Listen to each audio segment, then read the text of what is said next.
சந்தோஷத்தை அள்ளி கொடுக்கக்கூடிய வீடே பார்த்தீங்க அப்படின்னா 11ஆம் வீடு. ஸோ அதுவே அதிபதியாக கொண்டிருக்காங்கப்பா, அதில் பிறந்திருக்காங்க, எப்படி இருப்பாங்க? எல்லாத்துக்கும் நான் தாங்க கணக்கு வழக்கு பார்த்து இன்றைக்கி இந்த ஒரு கம்பெனியை உருவாக்கி நான் தான் எல்லாம் பண்ணி கொடுத்தேன். இன்றைக்கி நீ ஏன் வேண்டாம் அப்படின்ற அளவுக்கு என்னை கேள்வி கேட்குறாங்க அப்படிங்கிற ஒரு மன வருத்தம் உங்களுக்கு. ஏன்னா இவங்களோட 5ஆம் வீடே பாருங்களேன், புதனோட வீடு, மிதுன வீடு. அப்படியே ஒரு கால்குலேட்டிவ்லாம் வந்து இவங்களோட தான் கற்றுக்கணும். என்னடா ஊருக்கெல்லாம் பிளான் பண்ணி கரெக்டாக போட்டு கொடுத்தேன், என் லவ் லைஃப்பில் மட்டும் நான் எப்படா தோற்றேன் அப்படின்ற மாதிரி இருக்கும். ஸோ நிறைய பேருக்கு அந்த காதல் வாழ்க்கை, திருமண வாழ்க்கை அப்படிங்கிறது அந்த அளவுக்கு வந்து வெளியில் வந்து பெரிய ஒரு ராஜா மாதிரி இருப்பார். பட் ஏன்னா இவங்களுக்கு என்னமோ தெரியாத அந்த கருத்து வேறுபாடுகள் அப்படிங்கிறது அதிகமாக இருக்கக்கூடிய தன்மை. இவங்களுடைய பேச்சை மற்றவங்க கேட்கணும்னு எதிர்பார்ப்பாங்க. பட் இங்கே ஃபேமிலின்னு வரும்போது இவர் பேச்சை கேட்கணும்னு எதிர்பார்த்தாங்க அப்படின்னா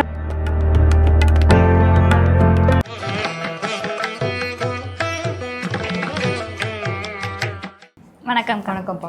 ஒரு ராசியுடைய பொதுவான குணப்பலன்கள் என்ன அப்படின்றத சொல்லிட்டு இருக்கீங்க. இப்போ அடுத்து பார்த்தீங்கன்னா கும்ப ராசி, 11ஆவது வீடு. இந்த கும்பராசி அப்படின்னு எடுத்துக்கிட்டோம்னா, கும்பராசின்னு சொல்லும் போதே பயங்கர அடி வாங்கியிருப்பாங்கங்க லைஃப்பில் அப்படின்ற மாதிரி எல்லாருமே சொல்லி கேள்விப்படுறோம். ஸோ இவங்களுடைய பொதுவான குண அம்சம் அப்படின்னா என்ன சொல்லுவீங்க? ஏன்னா உழைப்பு அப்படின்னாலே இவங்களுடைய பேரை சொல்லாதவங்க யாருமே இல்லை. உழைச்சி தேஞ்சு போவாங்கப்பா அப்படின்னு நிறைய பேர் சொல்லி கேள்விப்பட்டிருக்கோம். ஸோ இவங்கன்னா இப்படிதான்ப்பா அப்படின்னு ஏதாவது குணப்பலன்கள் இருக்கா? நிச்சயமாக. பொதுவாகவே வந்து கும்பம் அப்படின்னாலே 11ஆம் பாவம் நல்லா இருக்கா, உன்னோட வாழ்க்கை நல்லாயிருக்கும், மாற்றங்கள் வரணும் அப்படின்னு அங்கே நல்லா இருக்கான்னு தான் கேட்போம். பாவக அடிப்படையில் எடுக்கும்போது உங்களுக்கு 2ஆம் பாவம் 11ஆம் பாவம் நல்லா இருந்துச்சா, வெல் செட்டில், பரவாயில்ல, சந்தோஷமாக இருக்காம்ப்பா அப்படின்னு. அதாவது நம்ம சந்தோஷத்தை அள்ளி கொடுக்கக்கூடிய வீடே பார்த்தீங்க அப்படின்னா 11ஆம் வீடு. ஸோ அதுவே அதிபதியாக கொண்டிருக்காங்கப்பா, அதில் பிறந்திருக்காங்க, எப்படி இருப்பாங்க அப்படிங்கிற மாதிரி தான். ஸோ எல்லாருக்குள்ளேயும் ஒரு பாசிட்டிவ் ஒரு நெகட்டிவ் இருக்கும் இல்லையா? அது மாதிரி தான். கஷ்டப்படாமல் வந்தவனோட லைஃப் வந்து சொல்லிக்கிற மாதிரி இல்லை அப்படிங்கிற மாதிரி தான் வச்சுக்கோங்களேன். ஸோ 11ஆம் பாவகம் அப்படிங்கிறப்போ 11ஆம் வீடு அப்படிங்கிறதே வந்து கும்ப வீடு. கும்ப வீட்டில் பார்த்தீங்க அப்படின்னா இங்கே வந்து சனி தான் ஆட்சி அதிபதியாக இருக்கார்.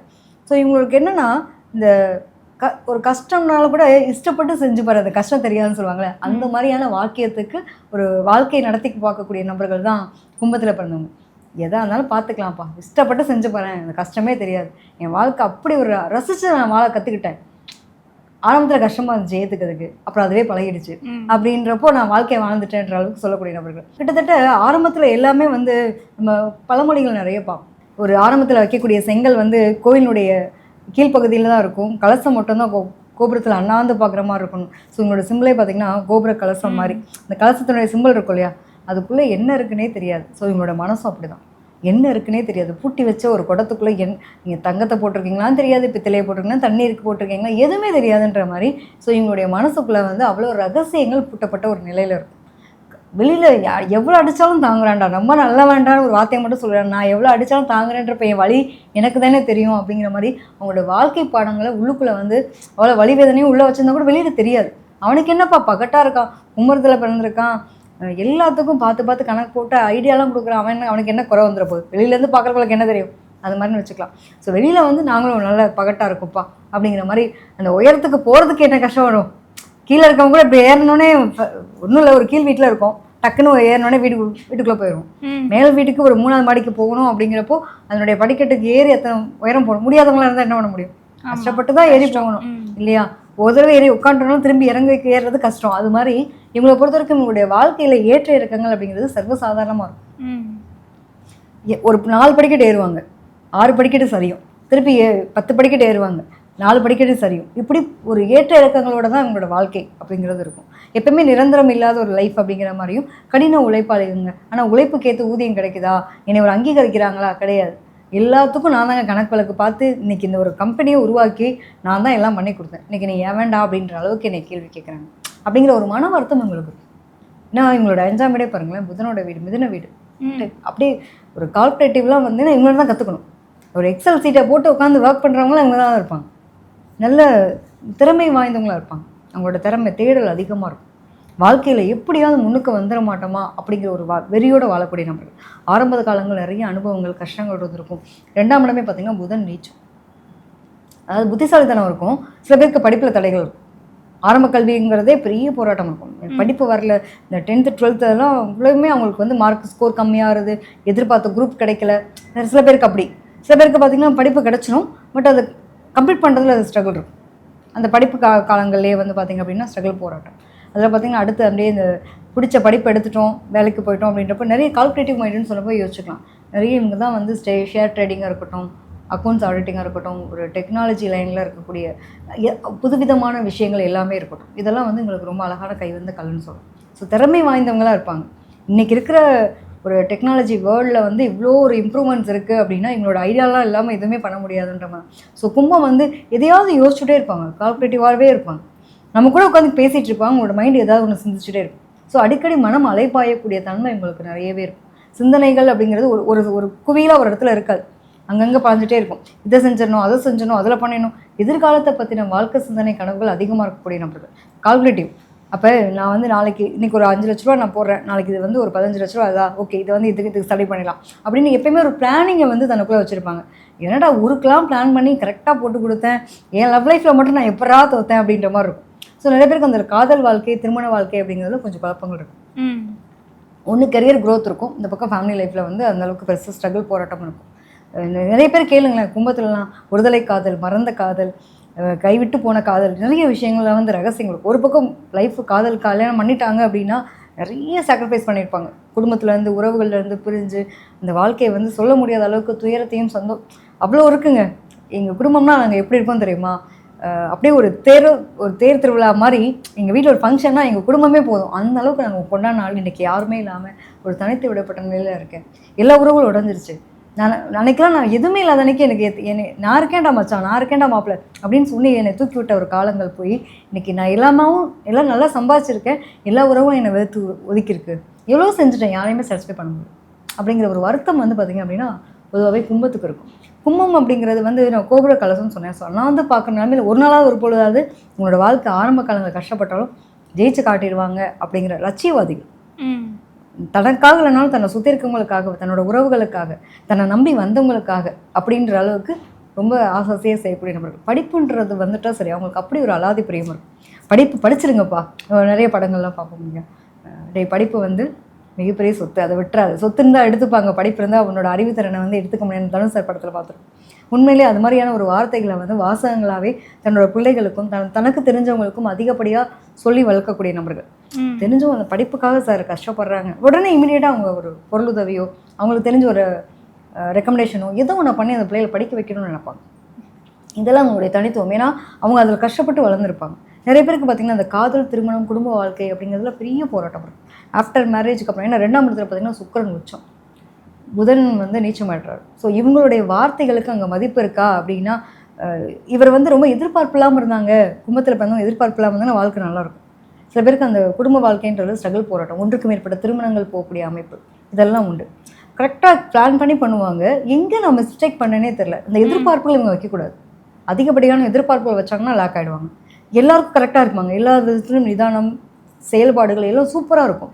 ஆனால் ஒரு சில நேரங்களில் பார்த்திங்கன்னா இவங்க என்ன பண்ணுவாங்க, தன்னோட லைஃப் அப்படின்னு வரும்போது எங்கேயோ ஒரு எதிர்பார்ப்பை வச்சு ஏதோ இடத்துல லாக் ஆகி, நான் எல்லாத்துக்கும் கரெக்டாக தானே பார்த்து பண்ணேன், எப்படி எங்கே மிஸ்டேக் ஆச்சுன்னே தெரியலையே அப்படிங்கிற நிலை இருக்கும். இந்த மனைவி வந்ததுக்கப்புறம் பார்த்திங்கன்னா ஒரு ஆளுமை பண்பாக இருக்கார். அவர் வெளியில் பார்க்குறதுக்கு சார் அவருக்கு என்னப்பா கும்பராசிக்கார் வந்து வாத்தியாராக இருக்கார், இங்கிட்டு போனீங்கன்னா எல்லாத்துக்கும் ஐடியா கொடுக்குறாரு, இவ்வளோ நல்ல மனுஷன், அவருக்கு என்னப்பா அப்படின்னா வீட்டுக்கு போனால் மனைவி சொல்கிறதும் அவர் கேட்குற மாதிரி இருக்கும். அவர் பேச்சுக்கு அங்கே பெரிய மதிப்பீடு இருக்கார். அந்த அளவுக்கு வந்து வெளியில் வந்து பெரிய ஒரு ராஜா மாதிரி இருப்பார். பட் ஏன்னா இவங்களுக்கு என்னமோ தெரியாத அந்த கருத்து வேறுபாடுகள் அப்படிங்கிறது அதிகமாக இருக்கக்கூடிய தன்மை. இவங்களுடைய பேச்சை மற்றவங்க கேட்கணும்னு எதிர்பார்ப்பாங்க. பட் இங்கே ஃபேமிலின்னு வரும்போது இவர் பேச்சை கேட்கணும்னு எதிர்பார்த்தாங்க அப்படின்னா லாக் ஆகிடுவாங்க. ஸோ முடிஞ்ச அளவுக்கு விட்டு கொடுத்து வாழ்ந்தால் அந்த குடும்ப வாழ்க்கை நல்லா இருக்கும் ஓவராலாக சொல்லணும் அப்படின்னா. இவங்களை போய் பழமைவாதி, அந்த பழமையிலும் புதுமைவாதி. சுயமாக முன்னுக்கு வந்தேங்க, எனக்கு யாருமே கைப்பிடிச்சி என்னை தூக்கி விடல, எனக்கான ஒரு சப்போர்ட்டை எங்கள் வீட்டாளுங்க கூட கொடுக்கல. நானே எனக்கு இந்த படித்தேன், இந்த முன்னுக்கு வந்தேன், என்னோடய வாழ்க்கைக்கான அங்கீகாரத்தை எடுத்துக்கிட்டேன். எதுவும் நானா எனக்கு எல்லாமே உடனே சக்ஸஸ் நடக்குதா அப்படின்னா கிடையாது.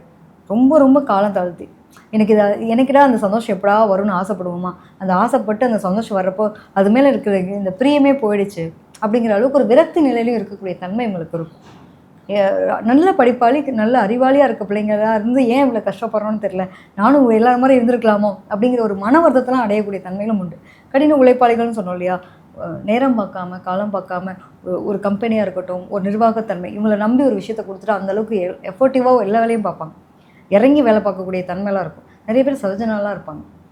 அதே மாதிரி வந்து கவர்மெண்ட் ஓரியன்ட், கவர்மெண்ட் ஓரியன்டில் ஒர்க்காக இருக்கட்டும், அந்த மேனேஜர் அதாவது ஒரு நல்ல பதவிக்கு வர்றதுக்கு உங்களுக்கு டைம் எடுக்கும். சில பேர் பார்த்திங்கன்னா ரொம்ப லேட்டாக வந்து ஒரு தொழிலில் வந்து பெரிய சாதாரணமாக இருப்பாங்க. ஒரு 40 வயசுக்கு மேலே பார்த்திங்கன்னா அவங்களோட வளர்ச்சி, வீடு வாசல் வண்டி வாகனம் அப்படியே ஒரு பீக்கில் போவாங்க. அதெல்லாம் பார்த்திங்கன்னா கும்பத்துக்கு உண்டு. ஆரம்ப காலங்களில் கஷ்டமாக இருக்குது, நம்மளாம் இப்படியே தான் போயிடுவோமா அப்படிலாம் நீங்கள் ஃபீல் பண்ணவே வேண்டாம். ஏன்னா சனியை பொறுத்தவரைக்கு டிலேவாக கொடுப்பார். லேட்டாக கொடுத்தாலும் லேட்டஸ்ட்டாக கொடுப்பார். நிதானம் அப்படியே நிறுத்தி நிதானமாக வச்சுக்கடா வச்சு கொடுத்துட்டு போவார். இப்போ ராகுக்கு இதெல்லாம் பார்த்திங்கன்னா ராகுலாம் அள்ளி கொடுத்தா நம்ம பிடிக்கிட்டு போயிடுவார். ஸோ சனி வர காலங்களில் தான் உங்களுக்கு சனியினுடைய தன்மையில் கிடச்சிது, லேட்டாக கிடச்சிதுன்னா அவங்க லைஃப் ரொம்ப சூப்பராக இருக்கும்.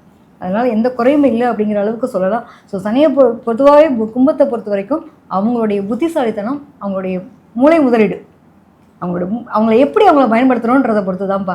கண்ணாடி கிளாஸ் தாங்க, கையில் கீழே போட்டிங்கன்னா உடஞ்சிரும், குத்த தான் செய்யும், ரத்த வர தான் செய்யும். அவங்கள எப்படி நீங்கள் ஹேண்டில் பண்ணுறீங்கன்றதை பொறுத்தது. கிட்டத்தட்ட அப்படி தான் இருப்பாங்க. நீங்கள் யார் கூட இருக்கீங்களோ அதனுடைய தன்மைக்கு அவங்க வந்து நிலைப்படப்படக்கூடிய நிலை இருக்குது. பிடிச்சிட்டா அவங்களுக்கு ரொம்ப பிடிச்ச ஒரு உறவாக இருக்குன்னு வச்சுக்கோங்களேன். தன்மானம் என்ன, தன்னம்பிக்கை என்ன, எல்லாத்தையும் கூட இறந்துட்டு எனக்கு பிடிச்சவங்களுக்காக நான் இறங்கி போகிறேன்னு இருப்பாங்க. அது எங்கே கரெக்டாக இல்லை அப்படின்னா அவ்வளோதான், அந்த உறவு அவ்வளோதான் முடிச்சு விட்டு போயிடுவாங்கன்னு வச்சுக்கோங்க. இந்த மாதிரியான ஒரு தன்மை வந்து பொதுவாகவே கும்பத்துக்கு உண்டு. நிச்சயமா. இவங்க வழிபட வேண்டிய தெய்வம், இவங்களுக்கு உகந்த நிறம் அப்படின்னா என்ன? பொதுவாகவே வந்து இவங்களுக்குமே ஆஞ்சநேயர் வழிபாடு ரொம்ப சிறப்படும். ஒரு தைரியம், வீரம், பராக்கிரமம் அப்படிங்கிற ஒரு நிலை உண்டு. கடவுள் அதுலேயும் பார்த்தீங்க அப்படின்னா இவங்களை பொறுத்த வரைக்கும் குலதெய்வ வழிபாடு கண்டிப்பாக விட்டுக்குறை தொட்டக்குறைன்னு சொல்லுவாங்க இல்லையா.